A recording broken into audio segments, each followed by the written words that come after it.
Bismillahirrahmanirrahim. Assalamualaikum warahmatullahi wabarakatuh. Alhamdulillahirabbil alamin wassalatu wassalamu ala asyrofil anbiya'i wal mursalin wa ala alihi washabihi rasulillah ajmain.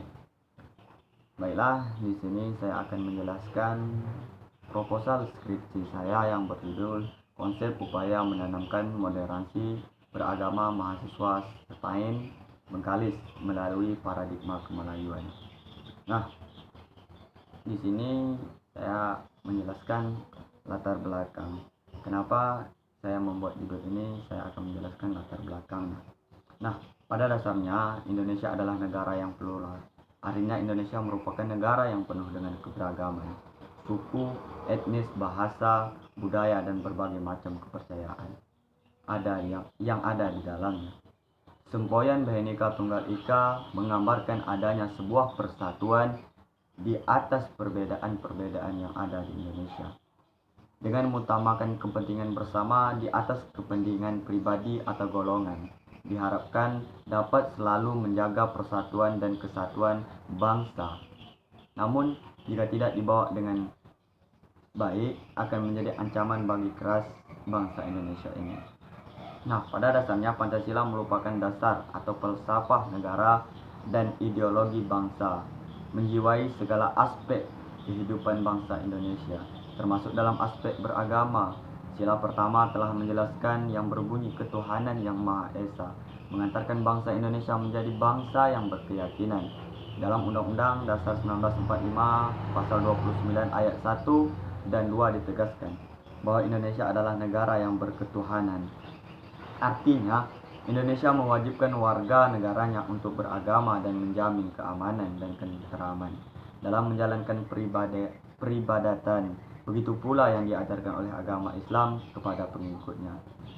Islam mengajarkan untuk menghargai keyakinan yang dianut oleh umat lain dan tidak memaksa orang untuk masuk ke ajarannya.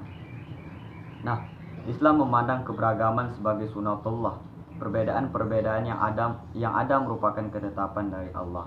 Menyikapi perbedaan yang ada, Islam mengajarkan pengikutnya untuk berlapang dada, menghargai dan agar saling mengasihi satu sama dengan yang lainnya. Selama dalam urusan akidah tidak tercampur aduk dengan kepercayaan agama lain, Islam masih memperbolehkan kita berinteraksi dan bermuamalah secara baik untuk mengikuti agama lain. Islam merupakan agama yang penuh dengan toleransi dan ramah bagi seluruh makhluk alam dan berbagai urusan, termasuk dalam urusan sosial, masyarakat hingga urusan tatanan negara. Berbagai macam peristiwa yang menyelisihkan agama dengan urusan negara sering terjadi di Indonesia. Nah, hal tersebut menunjukkan rendahnya rasa toleransi atau intoleransi inter dan antar umat beragama. Sejumlah penelitian yang masih menunjukkan tingginya angka intoleransi di tengah-tengah masyarakat.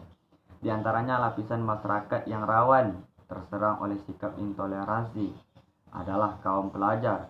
Seperti yang tercatat dalam survei, terdapat 31% mahasiswa Indonesia bersikap intoleran. Dampak penyebarannya adalah radikalisme, tidak boleh dianggap remeh. Upaya preventif terhadap penyebaran paham-paham non-Pancasila harus dilakukan untuk menghindari kemungkinan. Selanjutnya, generasi muda. Generasi muda adalah penerus bangsa, merupakan sasaran empuk bagi agen-agen propaganda radikal dan intoleransi dalam beragama. Generasi muda penerus bangsa memiliki rentang usia 12 tahun sampai 22 tahun. Remaja awal hingga remaja akhir.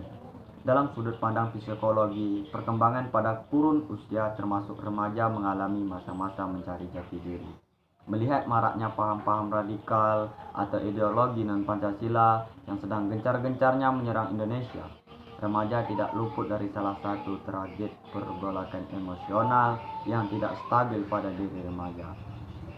Nah, secara empirik, penyebaran paham-paham radikal dan intoleran pada generasi muda akhir-akhir ini kian merebak. Perguruan tinggi merupakan tempat di mana generasi-generasi muda yang disebut dengan mahasiswa mencari orientasi masa depannya, sehingga mereka cenderung aktif mengembangkan bakat beserta keahlian dengan mengikuti berbagai macam unit kegiatan dan organisasi di kampus.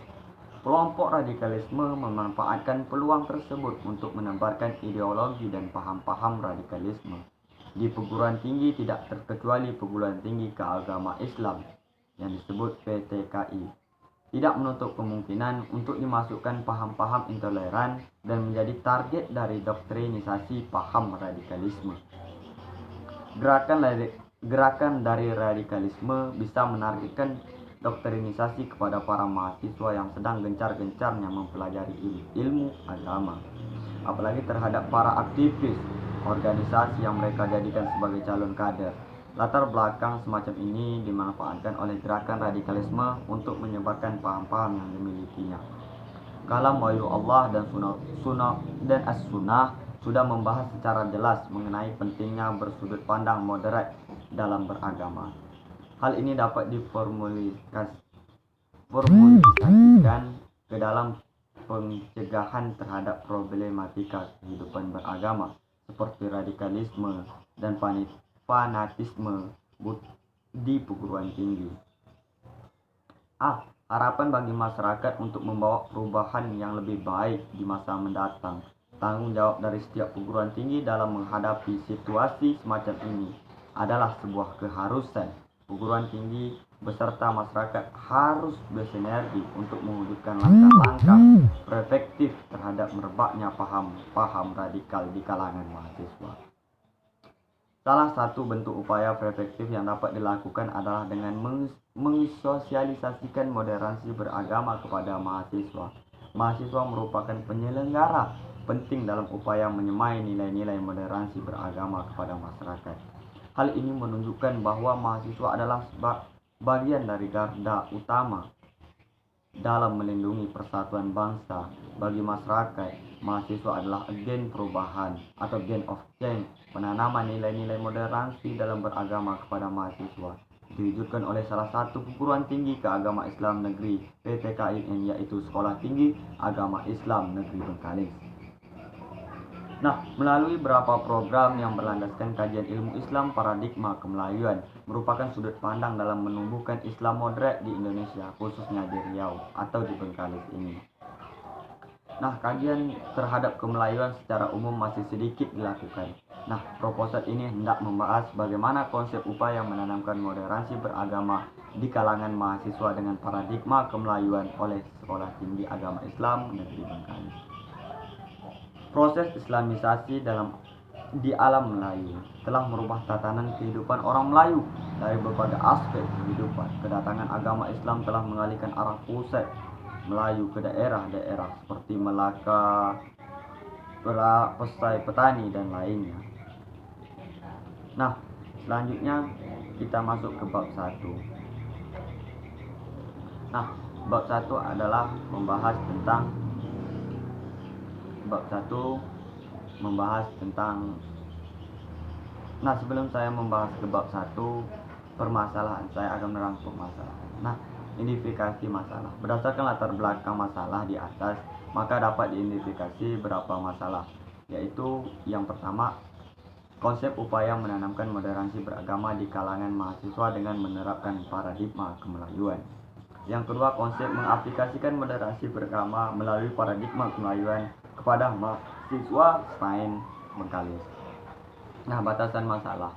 Untuk mengarahkan penelitian sesuai dengan masalah yang akan diteliti supaya tidak terjadi kekeliruan dalam memahami penelitian ini, maka penulis memberikan batasan masalah. Adapun masalah yang penulis teliti adalah konsep upaya menanamkan moderasi beragama mahasiswa STAIN Bengkalis melalui paradigma kemelayuan.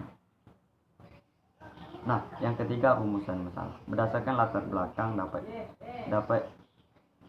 dapat dikaji, maka masalahnya sebagai berikut. Yang pertama, bagaimana konsep upaya menanamkan moderasi beragama di kalangan mahasiswa dengan menerapkan paradigma kemelayuan oleh Sekolah Tinggi Agama Islam Negeri Bengkalis. Yang kedua, bagaimana mengaplikasikan moderasi beragama melalui paradigma kemelayuan, khususnya dalam upaya penyemaian moderasi untuk menjaga kerukunan bangsa serta kedamaian inter dan antar umat beragama yang ada di Indonesia atau di Riau ini. Nah, alasan memilih judul adalah judul ini menarik untuk diteliti. Masalah ini menyangkut tentang metode berdakwah di bumi Melayu, ingin mengetahui bagaimana orang Melayu menghormati agama lain. Dan yang ketiga, untuk mengetahui konsep moderasi beragama di kampus Melayu atau STAIN Bengkalis. Nah, penegasan istilah. Yang pertama, moderasi. Dalam beragama menolak paham-paham seperti ekstrem dan liberalisme merupakan kunci keseimbangan untuk melestarikan peradaban dan terciptanya perdamaian dalam aktivitas beragama. Yang kedua, mahasiswa.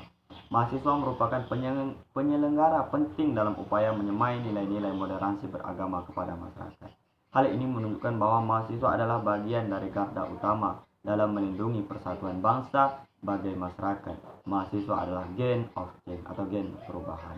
Nah, yang ketiga, penanaman nilai-nilai moderasi dalam beragama kepada mahasiswa diwujudkan oleh salah satu perguruan tinggi agama Islam negeri Bengkalis, yaitu Sekolah Tinggi Agama Islam Negeri Bengkalis, melalui beberapa program yang berlandaskan kajian ilmu Islam. Nah, yang keempat, paradigma kemelayuan. Nah, di sini yang kita bahas. Paradigma kemelayuan berdasarkan kepada berbagai faktor seperti perdagangan, perkawinan, dan faktor ajaran Islam itu sendiri yang sangat sesuai dengan alam pemikiran masyarakat Melayu. Dalam demikian, dapat dimaknai bahwa kedatangan agama Islam mendatangkan sebuah kesan yang positif terhadap pembangunan dan pembinaan tamadun bagi orang Melayu. Bagi orang Melayu yang ada di Nusantara ini. Nah, yang selanjutnya, tujuan dan kegunaan penelitian. Nah, tujuan penelitian. Adapun tujuan penelitian adalah sebagai berikut. Yang pertama, untuk mengetahui konsep moderasi beragama melalui paradigma kemelayuan di STAIN Bengkalis. Yang kedua, untuk mengetahui bagaimana konsep mahasiswa mengaplikasikan moderasi beragama di masyarakat.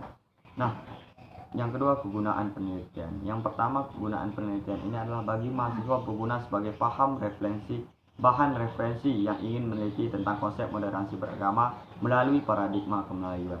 Yang kedua, bagi masyarakat berguna untuk tetap saling menjauh perpecahan sesama manusia dan saling untuk menghormati orang lain agar terciptanya perdamaian. Nah, yang ketiga, bagi peneliti berguna untuk mengetahui sejauh mana Sekolah Tinggi Agama Islam Negeri Bengkalis menanamkan moderasi beragama melalui paradigma kemelayuan serta menghadapi maraknya radikalisme dan intoleransi sekarang ini. Nah, langsung saya masuk ke bab 1, kajian teori. Nah, kajian teori. Kajian teori yang pertama adalah konsep teoritis. Yang pertama, konsep teoritis tentang pengertian moderasi beragama. Tadi sekilas sudah bahasakan. Moderasi dalam bahasa Latin berasal dari kata moderatio yang berarti sedang, tidak lebih dan tidak kurang.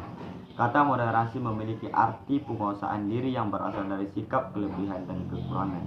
Dalam bahasa Inggris, kata moderation digunakan dalam bentuk pengertian rata-rata pada umumnya.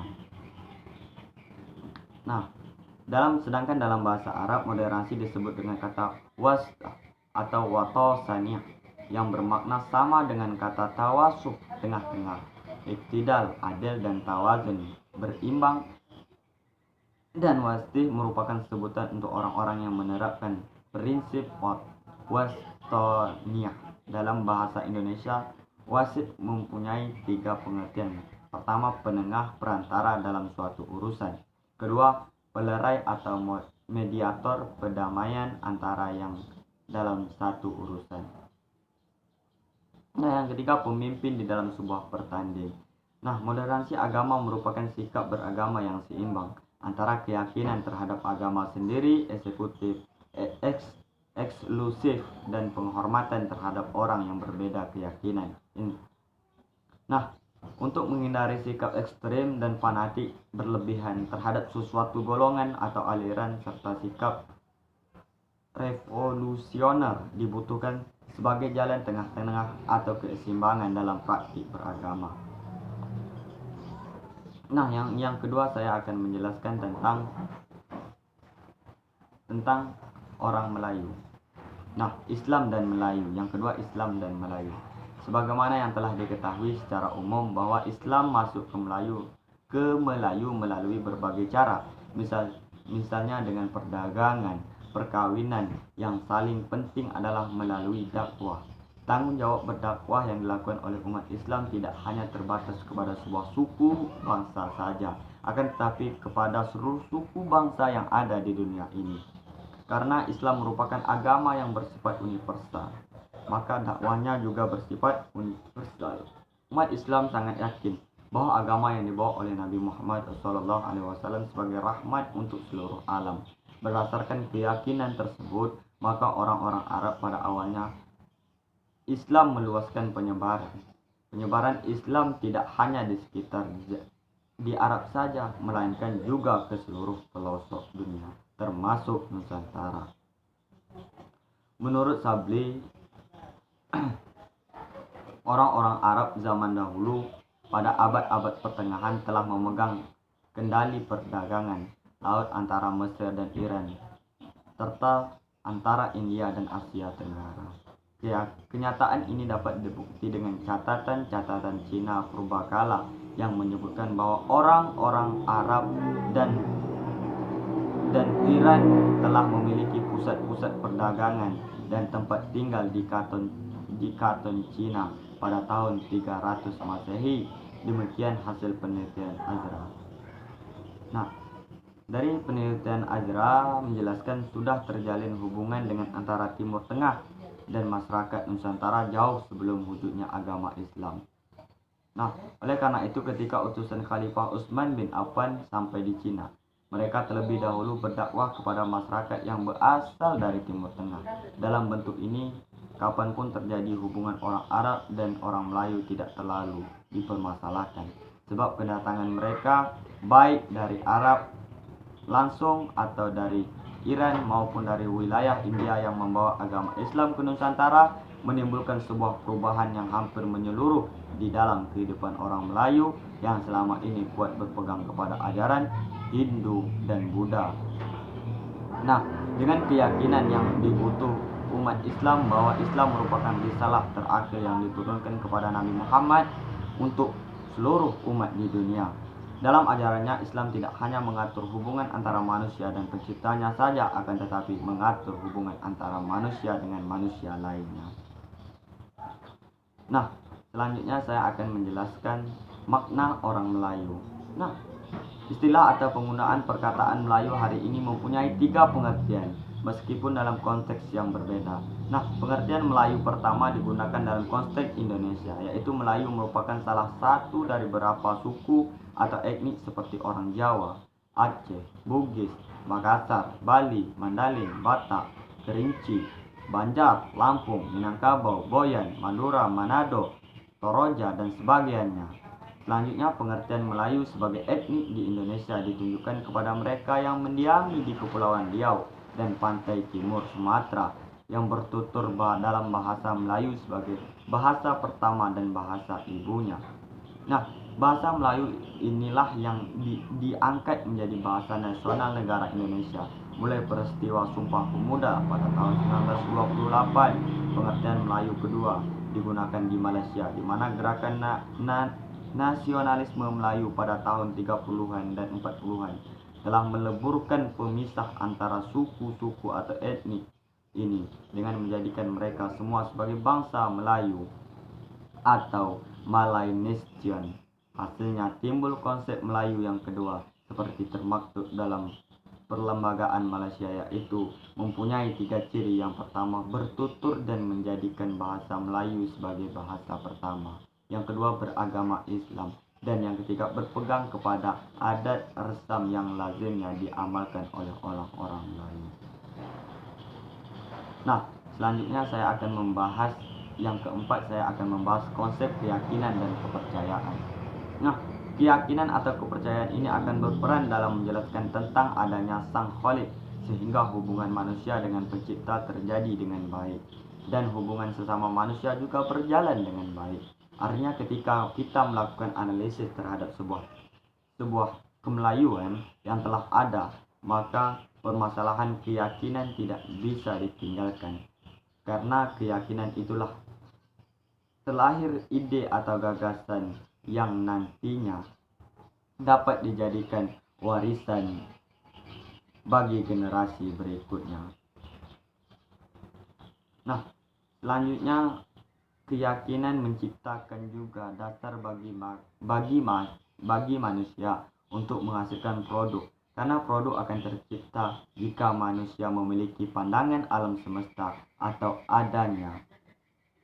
Nah, di sini Hamid berpendapat bahwa memainkan peran utama dalam menggerakkan dan menentukan sesuatu masyarakat di berbagai dimensi. Dalam konteks sejarah, jelas Melayu mempunyai tradisi pandangan semesta yang membentuk pribadi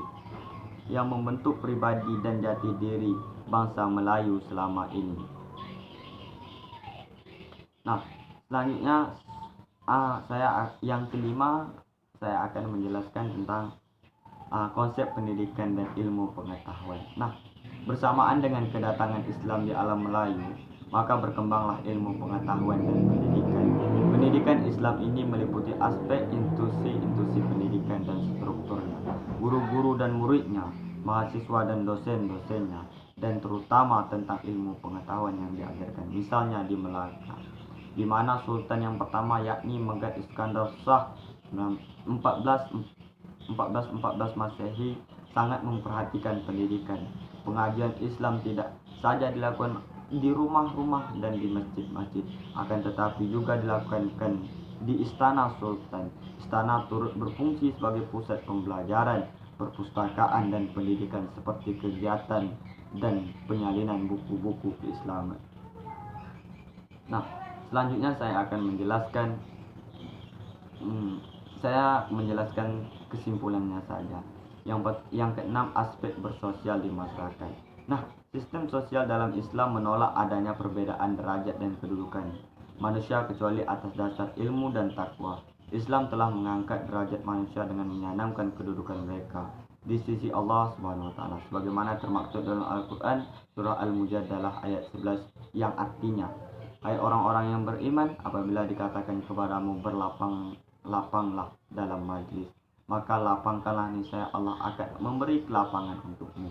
Dan apabila dikatakan berdirilah kamu, maka berdirilah, niscaya Allah akan menginginkan orang-orang yang beriman di antara kamu dan orang-orang yang diberi ilmu pengetahuan berapa derajat, dan Allah Maha mengetahui apa yang kamu kerjakan. Nah, berdasarkan ayat di atas dapat dipahami bahwa Islam membentuk suatu sistem masyarakat yang saling mengasihi dan menghormati sejajar dengan realiti tersebut. Kedatangan Islam ke alam Melayu menjadikan golongan bahwa mendapat perhatian. Tidak adalah lagi sistem seperti yang ada dalam ajaran Hindu, meskipun masih terdapat perbedaan status antara golongan bangsawan dengan rakyat, namun tidaklah begitu nampak. Komunikasi antara Melayu manusia berjalan dengan sempurna karena merupakan implementasi dari sikap hormat menghormati, bergotong-gotong royong, dan bantu-membantu masyarakat di alam Melayu, mementingkan segala sesuatu yang menggunakan akal, pemahaman, ilmu metafisik, serta pandangan hidup yang munasabah pada akal yang sehat. Dalam melakukan sesuatu pekerjaan, mereka lakukan secara ikhlas dan bersungguh-sungguh. Nah, selanjutnya perilaku orang Melayu zaman dahulu. Beratus atau beribu tahun sebelum Masehi, bangsa Melayu telah membuat perahu layar atau perahu bersayap yang mampu merentas selat dan lautan, khususnya lautan Pasifik, sehingga mereka menjadi penduduk tetap di beberapa kepulauan sampai pulau-pulau New Zealand, Hawaii, Marias, Tahiti, dan banyak lagi pulau-pulau lain yang membentuk identitas sendiri sehingga menjadi rumpun Polynesia sebelum penduduk benua Eropa dan Asia mengenal lautan. Pada tahun Masehi, masyarakat rumpun Melayu juga telah merentas lautan Atlantik untuk menduduki pantai timur benua Afrika, khususnya menjadi Veronica dan pribumi di pulau Madagaskar sebelum penduduk benua Afrika sendiri belayar untuk menduduki pulau itu. untuk selama 2000 tahun sehingga kurun ke-15. Nah, rumpun Melayu adalah status manusia yang menguasai lautan di dunia. Sebelum timur ini bukan sekedar sebagai pelayar dan pelaut, tetapi juga menguasai ilmu dan jaringan perdagangan jarak jauh, seperti disebutkan oleh Said Nauqib Atlas bahwa sebelum tibanya penjajah dari Eropa di Nusantara pada abad ke-16, sudah ada satu kelas perdagangan bangsa Melayu yang mantap di alam Melayu ini. Catatan oleh ahli sejarah Portugis pada awal abad ke-16, Jasper Corcella, mengenai kapal layar atau jong Melayu menjadi bukti yang jelas bahwa kapal-kapal layar yang dibina oleh orang-orang Melayu mampu menandingi kapal-kapal yang dibina oleh para penjajah yang tiba kemari mulai abad ke-16. Nah, selanjutnya saya akan menjelaskan tentang perilaku budaya Melayu di Riau. Nah, masyarakat Riau adalah mayoritas masyarakat Melayu yang memiliki nilai budaya Melayu. Sebagaimana yang telah disebutkan di atas, terungkaplah bahwa pada zaman lampau orang Melayu adalah bangsa penakluk dan berhasil memerintah suku-suku lainnya di Nusantara. Orang Melayu dahulunya adalah pedagang perantara yang lillahi sekaligus membawa Islam dan budaya Melayu ke segenap pelosok Nusantara dan Asia Tenggara. Oleh sebab itu, konsep asal yang dikatakan orang Melayu adalah memiliki ciri. Yang pertama, beragama Islam. Yang kedua, berbahasa Melayu. Yang ketiga, beradat istiadat Melayu. Namun, sejak kedatangan imperialisme Barat di alam Melayu, orang Melayu terakomodasi oleh konsep penjajah tersebut, di mana konsep adu domba yang merasuk kepada masyarakat Melayu, sehingga penjajah berhasil merubah konsep asal masyarakat Melayu sehingga membuat kehidupan orang Melayu mulai berubah. Ucapan-ucapan para penjajah yang sangat menyakitkan hati diantaranya bahwa orang Melayu itu pemalas, etos kerja rendah, cepat merasa puas, suka hidup santai, berprasangka dengki dan iri atas kelebihan kawan, dan sebagian lainnya. Nah, apakah memang demikian adanya orang Melayu itu? Apabila mereka seperti itu, bagaimana mungkin orang Melayu dapat memimpin dunia ini selama berabad-abad? Sebut saja Sriwijaya dan kerajaan lainnya. Menurut pandangan orang luar, Melayu yakni orang Belanda yang bernama Valentijn menyebut bahwa orang Melayu sangat cerdik, pintar, dan manusia yang paling sopan di seluruh Asia. Dalam hal etika, orang Melayu sangat baik, sopan santun, lebih pembersih dalam cara hidupnya, dan lebih rupawan sehingga tidak ada manusia yang bisa dibandingi dengan mereka. Orang Melayu mempunyai kebiasaan mempelajari bahasa dan memperluas pengetahuannya dengan mempelajari bahasa Arab. Masyarakat Melayu sekarang sangat berbeda dengan masyarakat Melayu dahulu.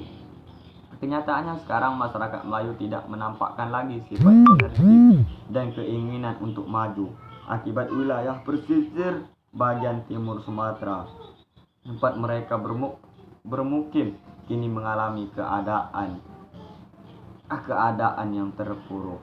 Nah, selanjutnya kajian terdahulu ilmu Islam terapan Nur Salmah, Muhammad Arif Nurga, dan Puspo Nurga. Abstrak ini diterbitkan pada tahun 2020 yang berjudul Upaya Menyamai Moderasi Beragama Mahasiswa IAIN Kudus melalui Paradigma Ilmu Keislaman Terapan. Yang kedua, Elia Roza. Abstrak ini diterbitkan pada tahun 2014 yang berjudul Internalisasi Nilai Islam dan Tamadun Melayu. Nah, yang selanjutnya saya akan menjelaskan metodologi penelitian. Nah, jenis penelitian. Penelitian ini digunakan adalah jenis penelitian di lapangan dengan teknis analisis deskriptif, yaitu memaparkan secara detail selengkap semungkin mengenai realitas yang dikaji. Metode kualitatif dilakukan pada kondisi yang alami, langsung kepada sumber dan peneliti sebagai kunci. Penelitian kualitatif lebih bersifat deskriptif, sehingga data yang terkumpul terbentuk kata-kata atau gambar atau menekankan pada angka. Nah, pendekatan yang digunakan yaitu pendekatan kualitatif karena memperhatikan kejadian-kejadian lapangan secara langsung dan terlibat secara pribadi. Selanjutnya menguraikan dengan menafsirkan kejadian atau peristiwa yang dialami dengan bentuk-bentuk kata.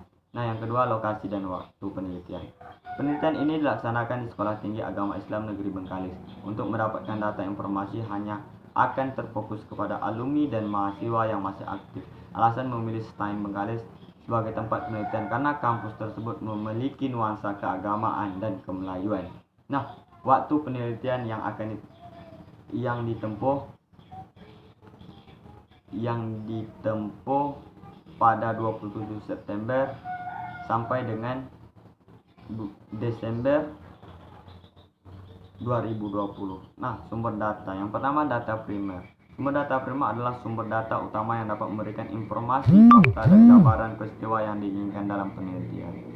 Nah, yang kedua, sumber sekunder. Sumber data sekunder atau tambahan adalah segala bentuk dokumen baik dalam tulisan maupun foto.